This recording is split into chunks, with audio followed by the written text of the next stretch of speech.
Многие даже не догадываются, но самая важная модель для Audi Q5. Это их настоящий хит продаж.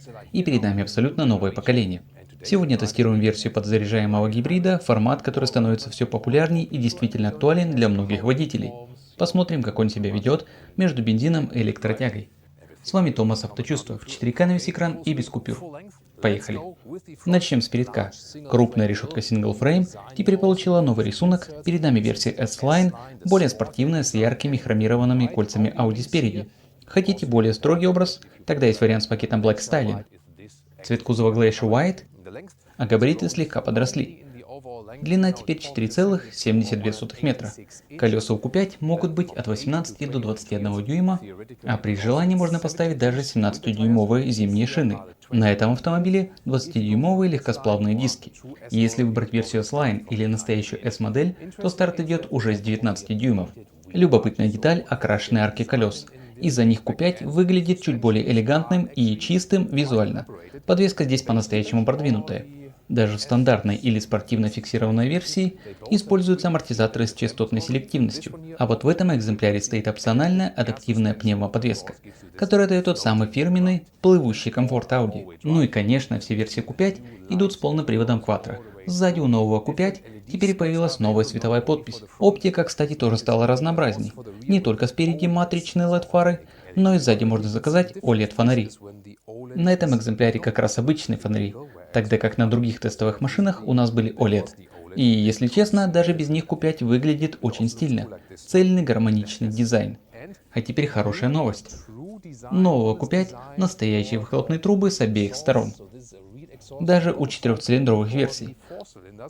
Так что да, полиция фейковых выхлопов может смело отдыхать. По крайней мере для новых Audi. И это, согласитесь, приятно видеть. Переходим к салону. Ключ у нового Q5 тонкий, аккуратный, приятно лежит в руке. И давайте проверим звук закрывания двери. Спереди плотно и глухо, а сзади даже чуть благородней. Раз уж речь зашла о звуке, посмотрите, что у нас тут рядом. Первое поколение Audi R8. Просто красота, правда? Год выпуска 2010. А вот рядом стоит первый Audi TT 2000 года. Получается, между ними и сегодняшним Q5 почти четверть века истории. Теперь посмотрим на внутреннюю отделку дверей. Верхняя часть с текстурированным покрытием. На ощупь приятная, не совсем жесткая, но и не мягкая. Есть ощущение структуры, хотя, честно говоря, могла бы быть чуть податливее. Ниже идет тканевая вставка, и она зависит от комплектации. А вот этот элемент мне нравится меньше. Вот эта глянцевая панель, которая моментально собирает отпечатки и царапины. К тому же она входит в единый сенсорный блок, и даже регулировка зеркал здесь теперь сенсорная. Когда берешься за внутреннюю ручку двери, ладонь немного скользит. Не самое удачное решение, скажем честно.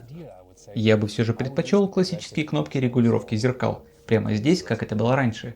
А внизу все еще жесткий пластик. Только на самом дне добавлена небольшая резиновая вставка. Здесь внизу расположены специальные элементы для подзаряжаемого гибрида, слева кнопка открытия багажника, рядом клавиша лючка бензобака. На пороге накладка S-Line, но интересно, что установлена она необычно низко. Руль тоже в стиле S-Line, красивая контурная прострочка, перфорированная кожа на боковых зонах и новые плоские двухмерные кольца Audi. Мы уже знаем, что на следующих поколениях вернут объемные трехмерные кольца. При включении зажигания этот блок мягко подсвечивается и сопровождается легким щелчком. Я все так же не фанат этих сенсорных однокнопочных панелей, но хотя бы здесь есть тактильная отдача, и это помогает. Тем не менее, я бы снова выбрал настоящие физические кнопки, и, к счастью, Audi уже пообещали вернуть их в ближайшие годы. В базе идут тканевые кресла, а у нас установлены спортивные с более выраженной боковой поддержкой в области плеч и серыми вставками в центре. Эти отдельные подушки не только красиво смотрятся, но и делают посадку заметно комфортнее. А при желании можно выбрать обивку из микрофибры динамика, есть и комбинированные варианты отделки, натуральная кожа в сочетании с кожзамом. Однако интерьера без натуральной кожи у Q5 пока нет, и в этом плане BMW X3 выглядит чуть более прогрессивно. При моем росте 1,89 м запас над головой остается хороший. Подушка сиденья может выдвигаться вперед, добавляя опору под бедра. Вроде бы мелочь, но на длинных поездках это действительно ощущается. Отделка материала зависит от рынка. Например, американские версии делают ставку на гладкие поверхности, а я бы, честно говоря, хотел видеть здесь качественный кожзам уровня BMW. У них и посадка чуть глубже, и опора под бедра выражена лучше. Тем не менее, посадка за рулем у Q5 просто образцовая. Руль регулируется во всех направлениях, и даже высоким водителям легко найти естественную удобную позу. А вот интересная деталь. И тут спасибо Лии, что заметила. Обычно переключатель открытия и закрытия располагается выше, но теперь его перенесли вниз. Похоже, это связано с требованиями некоторых рынков или сертификаций. Если у вас новый Q5 и переключатель остался вверху, напишите в комментариях. Интересно сравнить. Я тоже попробую уточнить этот момент подробнее. Та же ситуация и с пассажирской стороны, так что, честно говоря, решение немного спорное. Могли бы продумать удобнее. Мы как раз получили подтверждение от Audi, что в американских версиях этот переключатель теперь расположен прямо на двери.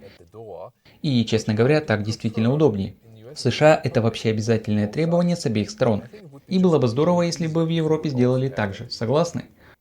Кроме того, для передних боковых стекол можно заказать акустическую ламинацию. Добро пожаловать в интерьер нового поколения Q5. Все выполнено в духе единой горизонтальной панели. Здесь мультимедийный экран, там цифровая приборная панель. Да, глянцевого рояльного лака и рамок хватает, но в целом интерьер выглядит сбалансированно и аккуратно. Все гармонично, вы понимаете, о чем я. Центральную часть торпеды можно оформить по-разному. И если выбрать пакет MidTech, появляется экран для пассажира. В базовой версии на этом месте просто черная панель. И на мой взгляд, это не самое удачное решение. Причем интересно, что в США и Европе пассажирский экран почти не востребован, а вот в Азии, наоборот, пользуется большой популярностью. Ниже располагается широкая центральная консоль, слегка развернутая к водителю. Здесь адаптивные подстаканники, а спереди вентилируемая площадка для беспроводной зарядки и два порта USB-C. Чуть ниже все еще есть физическая кнопка Drive Select, которая позволяет переключать режимы движения. Рядом отдельная клавиша EV, отвечающая за электрический привод. Сейчас у нас включен Dynamic, поэтому двигатель как раз подключился. Отсюда же можно перейти в электрорежим, но в данный момент он недоступен, потому что DVS уже работает. В этом меню можно настроить поведение системы автомобиля и даже при желании отключить ESC. Отдельно отмечу, здесь по-прежнему есть настоящая крутилка громкости, мелочи, приятно и удобно. И вот так просто двигатель снова глушим. Чуть позже я расскажу подробнее, как эти режимы ведут себя на дороге, там где действительно ощущается. Подлокотник здесь обтянут тканью и приятно мягкий под локоть. Его можно поднять, чтобы освободить место для мелочей, а угол наклона регулируется, удобно подстраивается под руку. Вперед он, правда, не сдвигается, но сама регулировка по наклону работает отлично. В целом с этим кокпитом очень легко подружиться, все логично, понятно и на виду. Хотя, конечно, есть моменты, которые можно было бы сделать удобнее. Вот, например, блок климат-контроля. Такое ощущение, будто инженеры решили, а пусть водитель тянется вниз и управляет вот отсюда. Честно говоря, это не самое эргономичное решение, и эту часть точно стоит пересмотреть. Мы, если честно, очень скучаем по классическим крутилкам климата от Audi, и, к счастью, Audi уже пообещала, что с 2027 года все новые модели снова будут оснащаться настоящими физическими ручками и переключателями. Понятно, что в автомобильной индустрии такие изменения не происходят за один день. От решения до реализации проходит время, но все равно теперь реагирует заметно быстрее, чем раньше. Нужно просто пару лет, чтобы вернуть баланс между дизайном и удобством. И, кстати, бардачок открывается плавно и имеет достаточно объема. В центре панели все еще остались механические воздуховоды, так что хоть немного физических элементов управления здесь сохранилось. И это, на мой взгляд, отлично. Особенно на фоне нынешней моды на сенсорной панели и климат через экран. Кстати, эта версия мультимедийной системы теперь работает на платформе Android. Теперь об экранах. Перед нами цифровая приборная панель, и здесь можно менять отображение данных. Например, вывести сводное потребление энергии, когда работают оба привода одновременно. Любопытная и действительно полезная функция. Есть, правда, момент, который мне не особо нравится. Это расположение тахометра. В режиме Comfort шкала оборотов почему-то прячется внизу справа, в Efficiency остается там же, и только в Dynamic наконец-то переезжает в центр, как и положено. На мой взгляд, Audi стоит это пересмотреть. Гораздо логичнее, когда обороты перед глазами, а не где-то в углу дисплея. Теперь главное мультимедиа-системе. Здесь есть одна из ключевых функций – независимое отопление, специально для подзаряжаемой гибридной версии. Его можно включать напрямую или задавать по таймеру. В главном меню энергосистемы можно, например, задать цель зарядки, хотя, честно говоря, для гибрида это не так уж важно. Также здесь есть встроенная навигация Audi, и ее действительно стоит всегда активировать, если хотите, чтобы гибридная система работала максимально эффективно. Позже, когда дойдем до раздела про двигатель, я покажу, почему это действительно важно. Очень удобная мелочь. на кнопку «Избранное», например, чтобы отключить звуковой сигнал о превышении скорости по нормам ЕС. Вот он в верхнем левом углу экрана. Нажал и тишина. И еще один полезный совет. Слева от руля, на подрулевом переключателе поворотников, если нажать один раз, отключается удержание в полосе во время круиз-контроля. А если удержать 2-3 секунды, система полностью отключает ассистент удержания полосы. Рекомендую именно так и делать. Иначе он бывает чересчур навязчивым. Теперь переходим к задней части салона.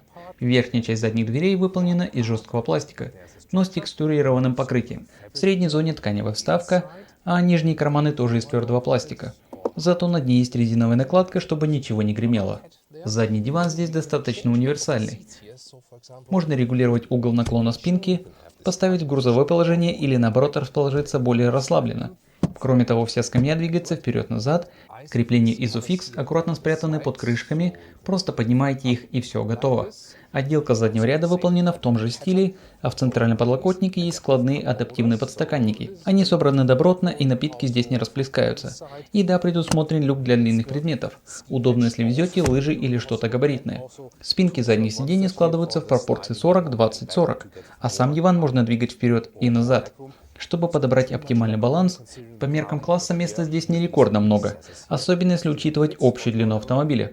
Даже высокий человек вроде меня спокойно поместится сам за собой. С запасом по высоте тоже все отлично. При моем росте 1,89 м над головой остается достаточно пространства. В целом второй ряд получился очень уютным. Есть два порта USB-C, а чуть ниже отдельная климатическая панель. Единственное, чего хотелось бы, чуть больше места для ног, вот и все. Теперь к багажнику. В обычной версии Q5 объем составляет примерно 520 литров, а у подзаряжаемого гибрида он немного меньше, примерно 440 литров, поскольку часть оборудования гибридной системы размещена под полом. Здесь это хорошо видно. Чемодан помещается в вертикальном положении, но в целом высота отсека заметно меньше. В стандартном Q5 пол чуть ниже, поэтому туда можно убрать шторку багажника. А вот в гибриде это уже не получится, место занято техническими компонентами. Зато есть и плюс – ровный порог погрузки, благодаря которому загружать вещи очень удобно. Ширина багажника около 1 метра, длина примерно 95 сантиметров.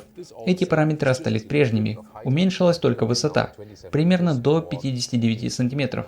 И, честно говоря, это все еще очень достойные показатели для своего класса. Складывать спинки здесь очень просто. И здорово, что предусмотрены удаленные рычаги прямо в багажнике. Одним движением и сиденья ложатся вперед.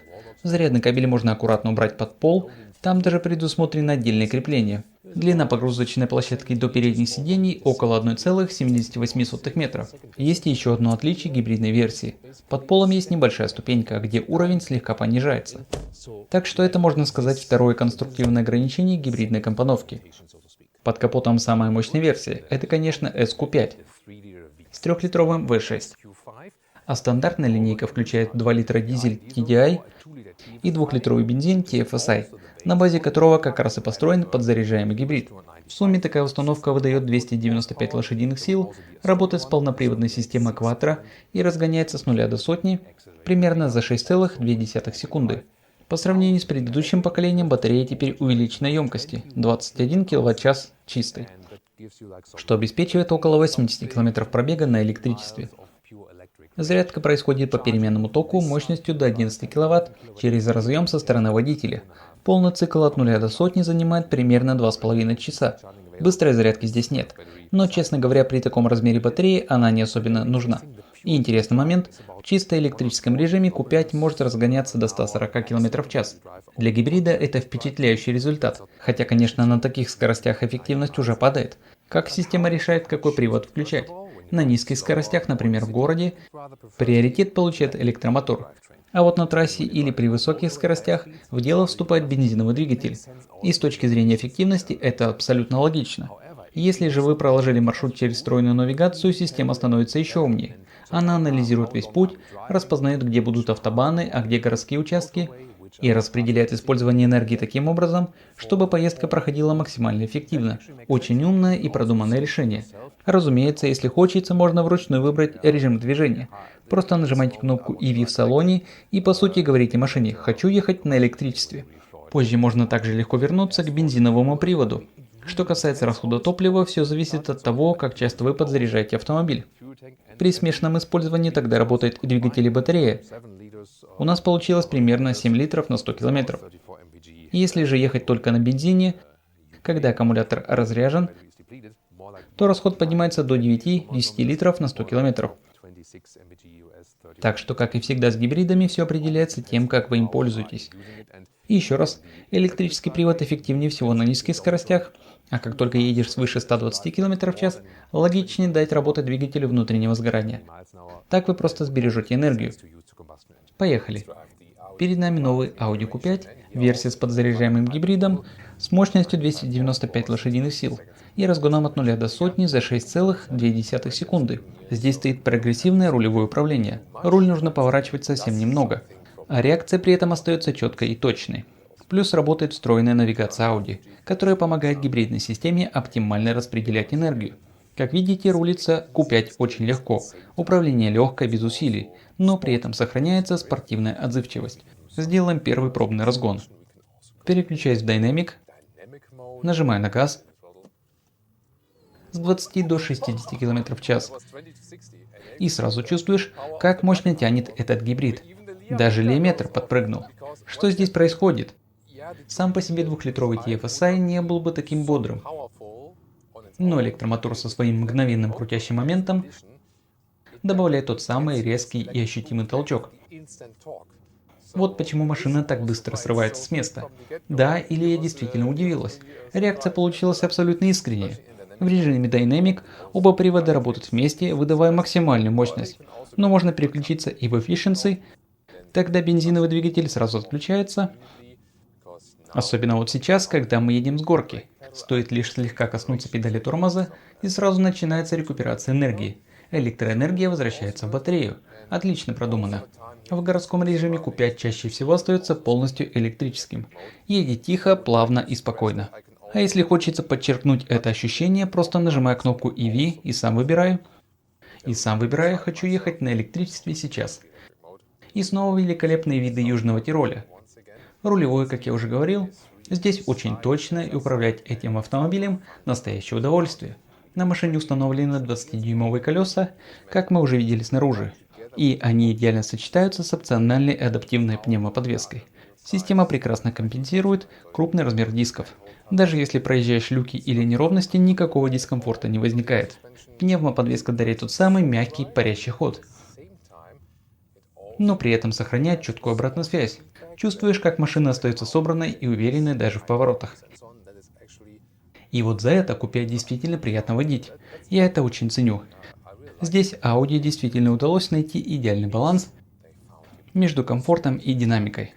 Сейчас мы едем на низкой скорости в чисто электрическом режиме. И ощущения просто потрясающе плавные и утонченные. Иногда даже забываешь, что это не полностью электрическая модель. По ощущениям напоминает Audi Q6 e-tron, только в формате подзаряжаемого гибрида. Это очень комфортный и приятный опыт, особенно в электрорежиме. Поэтому я бы настоятельно советовал заряжать машину почаще и использовать электрический привод максимально часто. Особенно если вы ездите не по трассе, а в городе. Посмотрим, как ощущается разница. Например, стоит просто переключить передачу вниз, и бензиновый двигатель сразу подключается. Нужно чуть больше мощности для обгона, и он моментально включается в работу. В режиме Dynamic двигатель остается активным постоянно. И ты получаешь полную мощность обоих приводов сразу. Можно уверенно ускоряться прямо из поворота. Машина ощущается удивительно легкой и собранной. Отлично держит траекторию, а выход из виражей четкий и уверенный. Даже когда оба привода работают вместе, все равно чувствуешь тот самый электрический толчок, который придает ускорению живость и моментальный отклик. Сам звук двигателя, пожалуй, не вызывает особого восторга, поэтому, честно говоря, в чисто электрическом режиме ехать приятнее.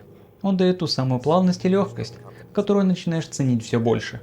Но действительно впечатляет, насколько плавно и сбалансированно ведет себя Q5. Шумоизоляция здесь просто отличная.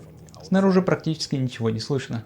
Этот экземпляр оснащен пакетом акустической изоляции, в который входит ламинированные стекла спереди.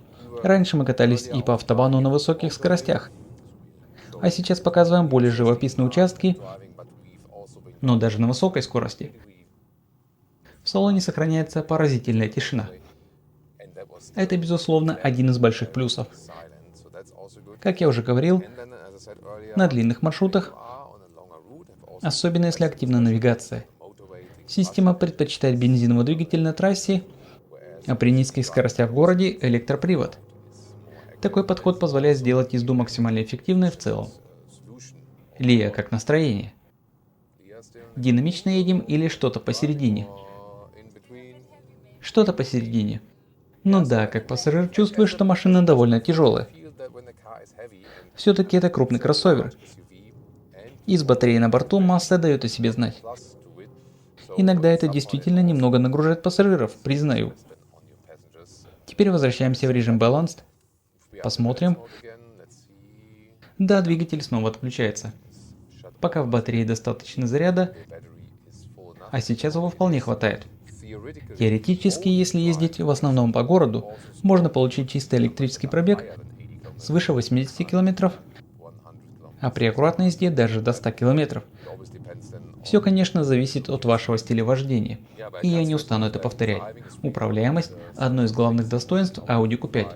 Он очень плавный, динамичный и при этом комфортный, особенно если выбрать правильные опции. И да, пневмоподвеска далеко не у всех конкурентов в этом классе доступна, так что это действительно одно из уникальных преимуществ Q5. У Mercedes GLC она тоже бывает, но не на всех рынках, а вот у Q5, судя по всему, предлагается повсеместно. Честно говоря, я определенно советую брать пневмоподвеску. Если только вы не собираетесь ездить на машине 10-15 лет. В этом случае стоит помнить, что со временем обслуживание у таких систем дороже. Но если автомобиль в лизинге, тогда да, пневмоподвеска здесь просто мечта. Что касается цены. Старт примерно от 50 тысяч евро, но с добавлением опций, включая подзаряжаемый гибрид, технологические пакеты и прочее, вот этот экземпляр выходит чуть более 80 тысяч евро. Да, сумма весомая, но вполне сопоставима с конкурентами. Например, BMW X3 в гибридной версии с полным оснащением стоит примерно столько же. Снаружи, на мой взгляд, новый Q5 выглядит действительно удачно, особенно в этом сочетании белых колец Audi и оттенка Glacier White. Конечно, у подзаряжаемого гибрида есть свои компромиссы. Прежде всего, немного уменьшенный объем багажника из-за размещения батареи. Но в целом он остается очень практичным, ведь ширина и длина кузова остались прежними. Внутри тоже есть моменты, которые можно улучшить, например, панель климат-контроля или возможность сделать более широкий выбор сидений, как у BMW. Зато на дороге Q5 едет просто великолепно, особенно с опциональной пневмоподвеской, которая дарит тот самый мягкий парящий комфорт. Так что да, именно в ощущениях от вождения заключена главная сила этого автомобиля. Он ощущается более утонченным и сбалансированным, чем многие конкуренты, особенно если выбрать версию с пневмоподвеской. В конце концов, именно управляемость и плавность хода определяют характер нового Audi Q5. Есть, правда, и пара вещей, которые хотелось бы доработать. Например, система удержания в полосе. Хорошая новость, ее можно легко отключить. В версии подзаряжаемого гибрида. Эта концепция идеально подходит для такого автомобиля. А вы как думаете, взяли бы себе новый Q5? Пишите в комментариях, будет интересно почитать.